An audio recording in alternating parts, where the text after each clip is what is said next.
Bismillahirrahmanirrahim. Assalamualaikum warahmatullahi wabarakatuh. Waalaikumsalam warahmatullahi wabarakatuh. Yang terhormat Bapak Haji Puan Riyadi LC MAG. Kami di sini akan memaparkan PPT yang berjudul Munasabah fil Quran. Di materi ini ada beberapa yang kami sampaikan. Yang pertama, definisi macam-macam munasabah dan bentuk-bentuk munasabah dan kegunaannya. Kami dari kelompok 12, perkenalkan, nama saya Resifa Firdaus Mansyah. Saya Fusabur Kamala. Saya Mumilai Razala. Saya Dini Sofiana. Akan memaparkan definisi yang akan dipaparkan oleh Mbak Ita. Definisi munasabah. Karena kata munasabah secara etimologi berarti musyakalah, keserupaan dan muqarrabah atau kedekatan. Adapun menurut pengertian terminologis, beberapa ulama mendefinisikannya. Menurut Al-Zarkashi, munasabah adalah mengaitkan bagian-bagian permulaan ayat dan akhirnya, mengaitkan lafaz umum dan lafaz khusus, atau hubungan antara ayat yang terkait dengan sebab, akibat, ilat dan maklul, kemiripan ayat, pertentangan atau ta'aruf dan sebagainya. Macam-macam munasabah. 1. Munasabah antar satu kalimat dengan kalimat sebelumnya dalam satu ayat. Munasabah jenis ini mencari hubungan atau kaitan antar satu kalimat sebelumnya dalam satu ayat, misalnya pada surah Al-Baqarah ayat 195. Bismillahirrahmanirrahim. Wa anfiqu fi sabilillahi wa la talqu bi aydikum ila tahlukah wa asinu innallaha yuhibbul muhsinin. Artinya, berinfaklah di jalan Allah, janganlah jerumuskan dirimu ke dalam kebinasaan, dan berbuat baiklah. Sesungguhnya Allah menyukai orang-orang yang berbuat baik. 2. Munasabah antara satu ayat dengan ayat sesudahnya. Munasabah jenis ini mencari hubungan antara satu ayat dengan ayat sesudahnya. Misalnya, hubungan antara surat Al-Isra ayat 1 dan ayat 2. Allah Subhanahu wa Ta'ala berfirman, Bismillahirrahmanirrahim. Subhanalladzi asra bi'abdihi lailan minal masjidil haram ilal masjidil aqsa alladzi barakna haulahu linuriyahu min ayatina innahu was-sami'ul basir. Artinya, Maha Suci Allah yang telah memperjalankan hambanya Nabi Muhammad pada malam hari dari Masjidil Haram ke Masjidil Aqsa yang telah kami berkahi sekelilingnya agar kami perlihatkan kepadanya sebagian tanda-tanda atau kebesaran kami. Sesungguhnya Dia Maha mendengar lagi Maha melihat. Quran Surat Al-Isra ayat 2. Bismillahirrahmanirrahim. Wa atayna Musal kitaba wa ja'alnahu hudan li bani Israil alla tattakhidhu min duni wakila. Artinya, dan kami berikan kepada Musa kitab Taurat dan kami jadikan kitab Taurat itu petunjuk bagi Bani Israel dengan firman, janganlah kamu mengambil penolong selain aku. 3. Munasabah antara kelompok ayat dengan kelompok ayat sebelumnya. Munasabah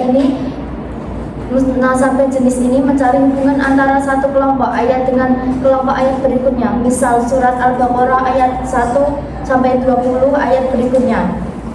Munasabah antara kelompok ayat dengan kelompok ayat sebelumnya. Munasabah jenis ini mencari hubungan antara satu kelompok ayat dengan kelompok ayat berikutnya. Misalnya surat Al-Baqarah ayat 1-20 ayat berikutnya. Misalnya surat Al-Baqarah ayat 1-20 tentang beberapa kategori manusia ditinjau dari segi keimanannya. Ayat 1-5 berbicara tentang orang-orang yang bertakwa, yaitu orang-orang yang memadukan dalam diri mereka. Bismillahirrahmanirrahim. Alif Lam Mim. Dzalikal kitabu la raiba fihi hudal lil muttaqin alladzina yu'minuna bil ghaibi wa yuqimunas sholata wa mimma razaqnahum yunfiqun walladzina yu'minuna bima unzila ilaika wa ma unzila min qablik wa bil akhirati hum yuqinun ulaika ala hudan min rabbihim wa ulaika humul muflihun. Aspek iman, Islam dan ihsan. Ayat mengingkari Allah Subhanahu wa Ta'ala. Ayat selanjutnya. aspek iman, Islam dan ihsan. Ayat berikutnya 6-7 berbicara tentang orang-orang kafir. Bismillahirrahmanirrahim. Innal ladzina kafaru sawa'un 'alaihim a'anzartahum am lam tunzirhum la yu'minun. Khatamallahu 'ala qulubihim wa 'ala sam'ihim wa 'ala absarihim ghishawatun wa lahum 'adzabun 'adzim. Yaitu orang yang lahir batin mengingkari Allah Subhanahu wa taala. Ayat selanjutnya 8-10 berbicara tentang orang-orang munafik yang di luar mengaku beriman tetapi di dalamnya mengingkari Allah Subhanahu wa taala. 4. Munasabah antara awal surat dengan akhir surat sebelumnya. Munasabah jenis ini mencari hubungan antara awal satu surat dengan akhir surat sebelumnya. Misalnya surat Al-Hadid dengan akhir surat Al-Waqiah. Ayat akhir surat Al-Qari'ah berisi perintah untuk bertasbih. Maka bertasbihlah dengan menyebut nama Tuhan yang Maha Agung. Sedangkan ayat pertama surat Al-Hadid menyatakan telah bertasbih kepada Allah semua yang berada di langit dan yang berada di bumi. Terlihat ada keserasian antara dua ayat tersebut. 5. Munasabah antara satu surat dengan surat lainnya. Munasabah jenis ini mencari hubungan antara nama satu surat dengan nama satu surat sebelumnya dan sesudahnya. Hubungan antara kandungan satu surat dengan surat berikutnya. Hubungan antara akhir surat dengan awal surat berikutnya. Salah satu contohnya adalah munasabah antara surat Al-Fatihah dan surat Al-Baqarah dari segi nama. Di antara isi penting surat Al-Fatihah adalah tentang tauhid. Dengan doktrin tauhid, seseorang dilarang menuhankan apa dan siapapun selain Allah, termasuk menuhankan Al-Baqarah sebagaimana yang dilakukan oleh Bani Israel di bawah inisiatif As-Samiri guna melakukan pembinaan dan mempertahankan tauhid secara konsekuen. Diperlakukan pembinaan dalam keluarga, dan salah satu keluarga yang menjadi teladan adalah keluarga Imran atau Ali Imran. Salah satu sebab penting keberhasilan sebuah keluarga adalah peran kaum perempuan An-Nisa, terutama ibu. Baik, kemudian saya akan menjelaskan tentang bentuk-bentuk munasabah. Seperti yang sudah kita ketahui, bentuk munasabah itu ada dua. Yang pertama yaitu zahir al-irtibat, kemudian yang kedua yaitu khafi irtibat. Zahir irtibat adalah hubungan antara satu kalimat dengan kalimat berikutnya atau satu ayat dengan ayat berikutnya tampak nyata. Zahir irtibat ada kalanya kalimat atau ayat yang kedua bisa berupa takyid atau penegasan, tafsir atau penjelasan, i'rab atau bantahan, atau tasyaddid yaitu penekanan terhadap kalimat atau ayat yang pertama. Satu bagian ayat tergantung dengan bagian sebelumnya, tidak bisa dipisahkan. Satu ayat tergantung dengan ayat sesudahnya juga tidak bisa dipisahkan. Misalnya yaitu pada surah Al-Ma'un ayat 4 dan juga 5. Bismillahirrahmanirrahim. Fawailul lil musallin alladzina hum 'an shalatihim sahun. Artinya celakalah orang-orang yang melaksanakan sholat. Nah, bagaimana mungkin orang-orang yang melaksanakan sholat ini bisa celaka? Ayat tersebut baru bisa dipahami dengan cara yaitu meneruskan ayat selanjutnya, yaitu pada surah Al-Ma'un ayat 5 yang memiliki arti yaitu orang-orang yang lalai terhadap sholatnya, diantaranya dengan tidak memenuhi ketentuannya yaitu syarat-syarat sholat, kemudian mengerjakan di luar waktunya, bermalas-malasan, dan lalai akan tujuan dari pelaksanaan sholat tersebut. Kemudian bentuk munasabah yang kedua yaitu khafi irtibat, yaitu hubungan antara satu ayat dengan kalimat berikutnya atau antara satu ayat dengan ayat berikutnya tidak tampak nyata. Masing-masing berdiri sendiri, tidak tergantung dengan kalimat atau ayat sesudahnya.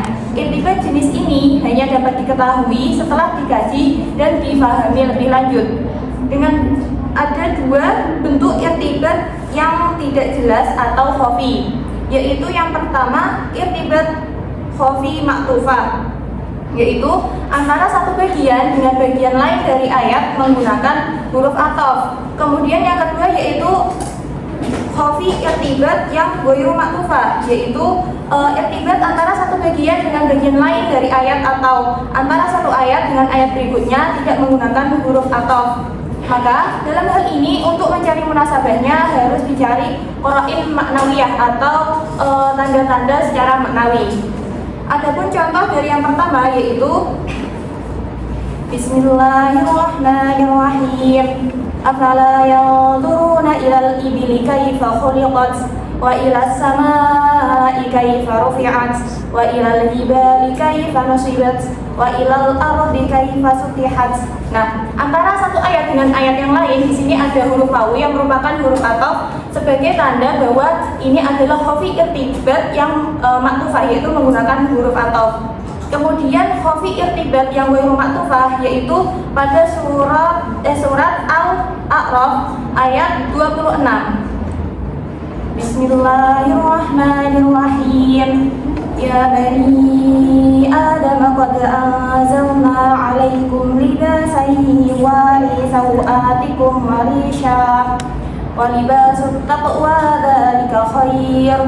Dzalika min ayatillahi la'allahum yadhakkarun. Shadaqallahul 'azim. Selanjutnya yaitu kegunaan ilmu munasabah. Pertama, memperdalam pengetahuan dan pengenalan terhadap kitab Allah dan memperkuat keyakinan terhadap wahyuannya. Dua, membantu interpreter mufasir dalam menafsirkan Al-Quran atau menakdirkan dengan baik dan cermat.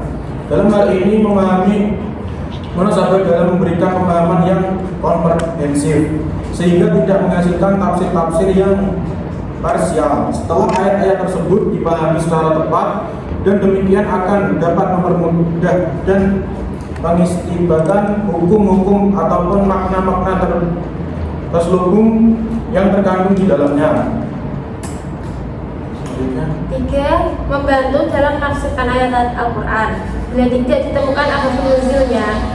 Setelah diketahui hubungan suatu kalimat atau suatu ayat dengan kalimat atau ayat yang lain, dimungkinkan seorang akan mudah mengistinbatkan hukum-hukum atau isi kandungannya. Yang keempat, untuk memahami keutuhan, keindahan dan kehalusan bahasa atau mutu dan tingkat balaghah Al-Quran, kita dapat membantu dalam memahami keutuhan makna Al-Quran itu sendiri. 5. Menemukan korelasi antar ayat atau antar surat. Sangat diperlukan kejernihan rohani rasio agar terhindar dari kesalahan penafsiran. Serta membaca secara cermat kitab-kitab tafsir tertentu akan membantu menemukan berbagai segi kesesuaian atau munasabah tersebut. Dari kelompok 12 mengenai munasabah dalam Al-Quran, semoga kita dapat mengambil pelajaran dari ilmu yang sudah kita dapatkan di kelas Ulumul Quran kali ini. Sekian dari kami, kurang lebihnya mohon maaf. Wassalamualaikum warahmatullahi wabarakatuh. Waalaikumsalam warahmatullahi wabarakatuh.